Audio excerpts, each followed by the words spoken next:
Okay, so we continue the AJ regime of the post 1000 episode of Raw. We're at episode 1002, I guess. Ironically, not that much filler. There is still some, but it's portioned out in little pieces. Opening sequence, of course, AJ coming down, discussing how things have been going. CM Punk comes down, so then makes Cena comes down, and then a show makes his way to the ring. He's like, no, this is not happening. No, this is my show. All like 5'1", 198 pounds of her, controlling like 1,000 pounds of dude in the ring.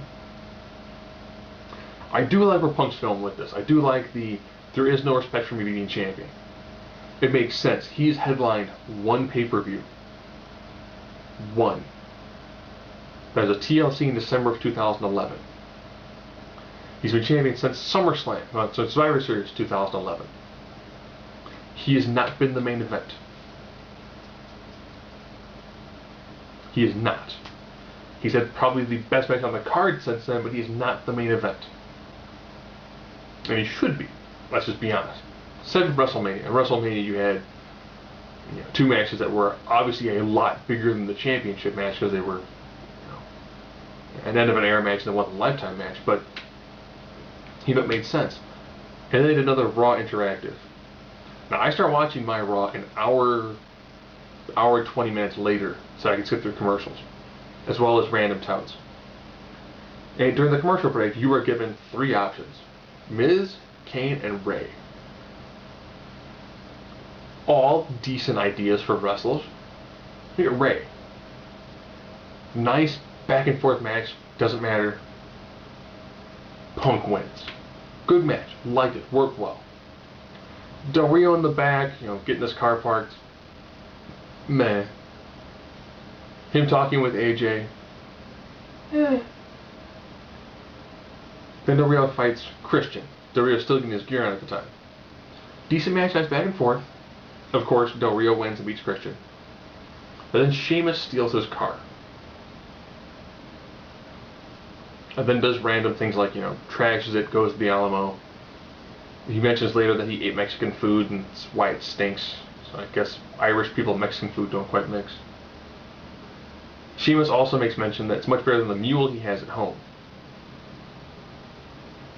Not bad, kind of comical, I'd rather see Sheamus do that than watch Del Rio and Sheamus have a fight again. They've got zero chemistry.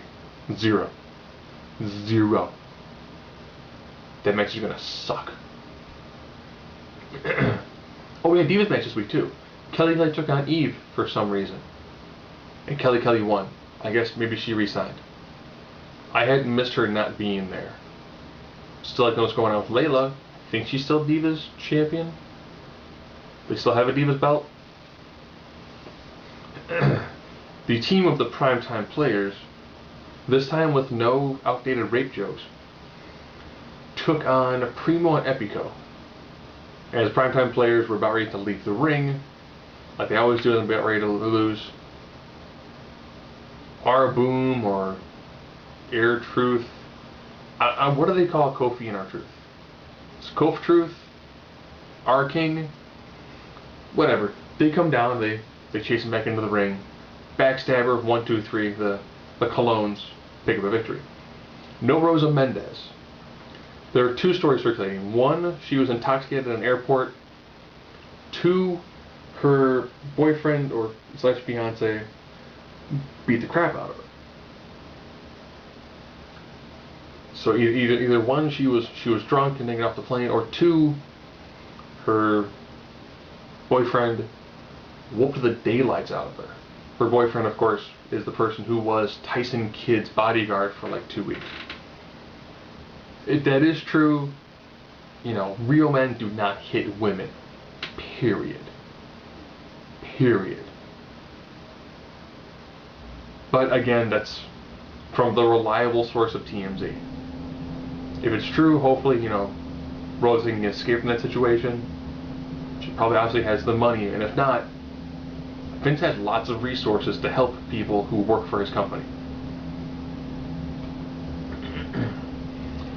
Oh, Damian Sandow was going to face Brodus Clay again, instead of jumping from behind. and then laid out Brodus Clay by attacking his leg. Maybe Brodus will get repackaged? I don't know.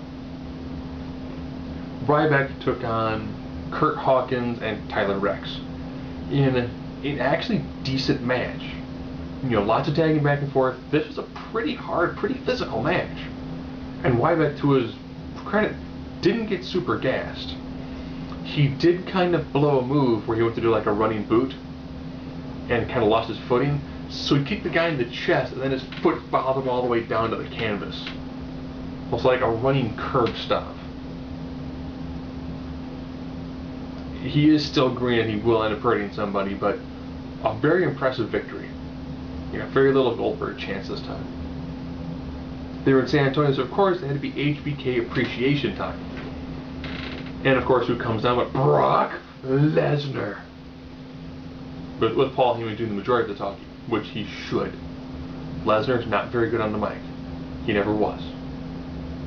He's a big dude, strong dude. He whoops it in the ring, but you keep that mic away from him.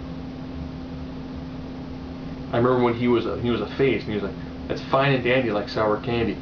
A dude who looks like he could tear a refrigerator in half should not say fine and dandy like sour candy. He's not Ned Flanders. And of course, then H comes down, and Lesnar's like, "I'll see you at SummerSlam." Looks at HBK, "I'll see you sooner." I don't know if he's going to beat up on a tout, or fight him on a YouTube, or he's going to attack him during his show. He'll do something to attack Shawn Michaels, who's going to be in the corner of Triple H during the Lesnar match. Okay. Interesting. Not bad. Good kind of work. The two people who were not picked to face CM Punk had a match. So it's Kane and The Miz. The Miz finally has that belly fire back, puts in a really good physical effort against Kane. Of course, still loses, but puts in a really good physical effort against Kane. Dolph Ziggler had a match while Jericho was doing commentary. He takes on Alex Riley. Yes, Alex Riley still has a job. Decent match, you know, Ziggler's owning him most of the time and hitting moves, then taunting Jericho. Jericho decides that he wants to do a tout. And of course, only 15 seconds, he does a sign like, "Woo!" which lets Alex Riley know it's time for the roll-up victory. 1, 2, 3, Dolph Ziggler loses to Alex Riley. Then Jericho will probably have it on a tout by now. Not bad. Not bad. Now, of course, now we're up to pretty much to our main event. I don't think I missed anything. Christian? Yeah, that's pretty much it.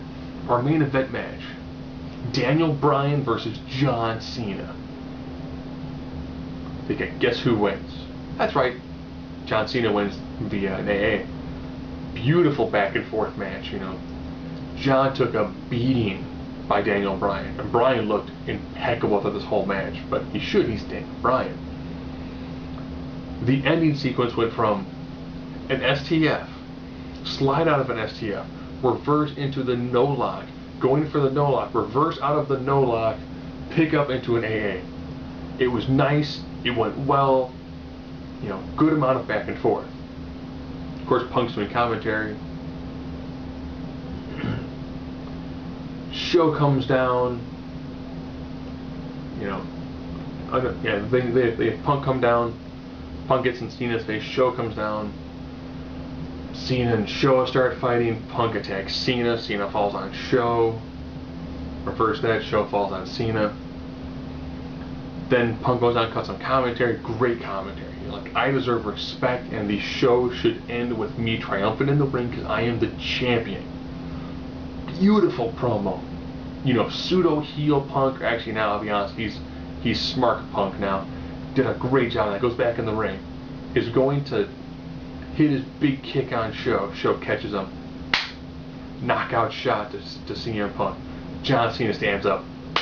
Knockout punch to Cena. Show a title. Man, it's done really well. They're doing a pretty solid job with these. There is still some filler, not as much I thought there would be for a 3-hour show. But you know, all in all, a pretty decent Raw. Don't forget, if you live near the Chicagoland area, if you can make it to the Donnelly Stevenson Convention Center in Rosemont, Illinois, For Wizard Universe Chicago, CM Punk will be there Saturday for an autograph sign. I think he's signing autographs for non-VIPs, myself being a VIP. I want to say it's from like 4 to 6 he's signing autographs for regular people. You can check the website for more details. And he's doing a QA on Sunday.